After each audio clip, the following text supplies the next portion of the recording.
قرآن حکیم نے جا بجا حقوق اللہ کے ساتھ ساتھ حقوق العباد کا بھی تذکرہ ہمیں ملتا ہے۔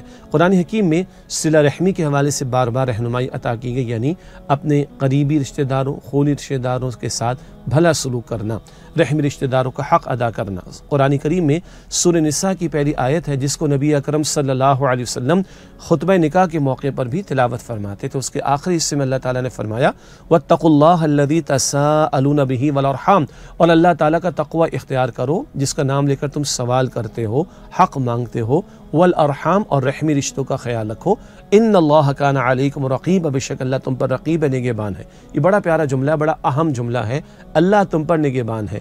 ہم دنیا میں دیکھتے ہیں نا، خبردار کیمرے کی آنکھ آپ کو دیکھ رہی ہے تو ہم ذرا احتیاط کرنے والے ہو جاتے ہیں۔ ایسے ہی ہے نا، لوگ باس کو دیکھ کر، سی سی ٹی وی کیمرے کو دیکھ کر اور دیگر کیمروں کو دیکھ کر تھوڑے سے محتاط ہو جاتے ہیں۔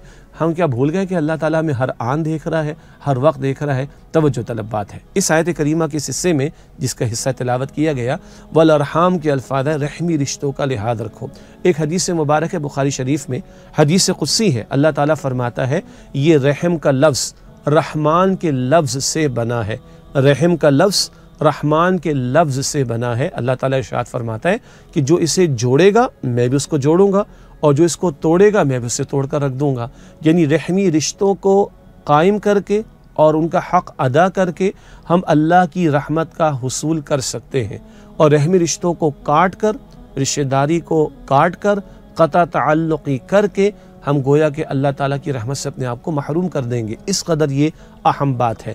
رحمی رشتوں میں اول تو انتہائی جو قریبی خونی رشتے ہیں، بہن بھائی کا رشتہ ہے، حرمت بھی ہے نا، محرم رشتہ دار ہے، حرمت بھی ہے، نکاح نہیں ہو سکتا، اور حرمت کے ساتھ تقدس بھی آتا ہے، ادب بھی آتا ہے، احترام بھی آتا ہے، فرض بھی آتا ہے، حق بھی آتا ہے، اور رائٹس بھی آتے ہیں اور آبلیگیشنز بھی آتے ہیں۔ اسی طرح اور محرم رشتہ دار ہیں، چچا ہے، ماموں ہیں، اسی طریقے پر پھپھو ہیں، اللہ اکبر کبیرہ، خالہ ہیں، دادا دادی ہیں، نانا نانی ہیں۔ یہ تو امیڈیٹ فیملی ممبرز ہیں، انتہائی قریبی رشتے ہیں، پھر جس میں ہم محرم رشتہ دار یہ اصطلاح بھی استعمال کرتے ہیں، اور ہم سب کو معلوم ہے محرموں کے جس سے نکاح نہیں ہو سکتا۔ اس سے یہ بھی معلوم ہوا کہ اللہ تعالیٰ ایک انڈیویجول فیملی یونٹ کو، ایک چھوٹے سے چند افراد کے گھر کو کس قدر اور گھرانوں کے ساتھ مضبوطی کے ساتھ جوڑ دیتا ہے۔ نکاح نہیں ہو سکتا، یہ تو تمہارا محرم رشتہ دار ہے، اب یہاں تقدس بھی ہے، ادب بھی ہے، احترام بھی ہے، فرائض بھی ہیں، واجبات بھی ہیں، ایک دوسرے کی خیر خواہی بھی ہے، ایک دوسرے کے کام آنا بھی ہے۔ سبحان اللہ۔ اسی میں مزید آگے بڑھیں تو اللہ تعالیٰ کے رسول علیہ السلام نے کئی اعتبارات سے ہمیں توجہ دلائی۔ آپ نے یہ بھی ارشاد فرمایا جو چاہتا ہے کہ اس کی عمر میں اضافہ ہو، اور اضافے سے مراد برکت کا حصول ہو جائے، رزق میں اضافہ ہو، رزق میں برکت اس کو میسر آ جائے، جو چاہتا ہے کہ اس کے رزق اور عمر میں اضافہ ہو، اس سے چاہیے کہ صلہ رحمی کرے، اپنے رحمی رشتہ داروں کے ساتھ بھلا سلوک کرے، اپنے خونی رشتہ داروں کے ساتھ بھلا سلوک کرے، اپنے قریبی رشتہ داروں کے ساتھ بھلا سلوک کرے، تو اللہ عمر میں، رزق میں اضافہ یعنی برکت عطا فرمائے گا۔ اور ایک اور حدیث میں اس کے برعکس یہ بات آئی ہے کہ لا يدخل الجنت قاطع، اللہ تعالیٰ کے رسول علیہ السلام نے فرمایا یہ قطع تعلقی کرنے والا جنت میں داخل نہ ہوگا۔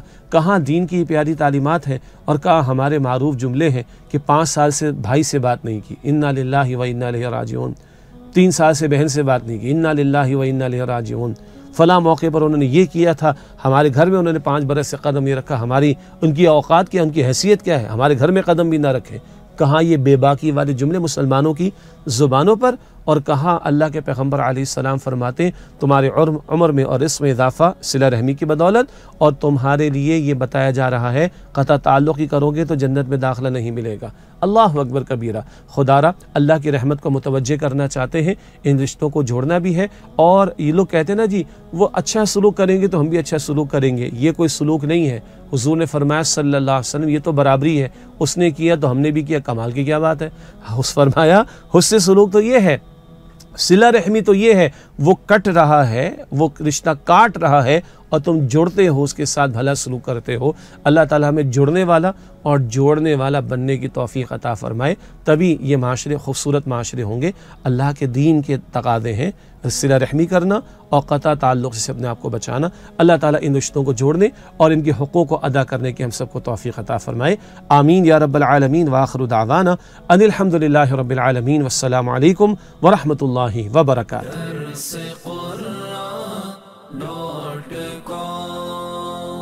www.dawah.com darsequran.com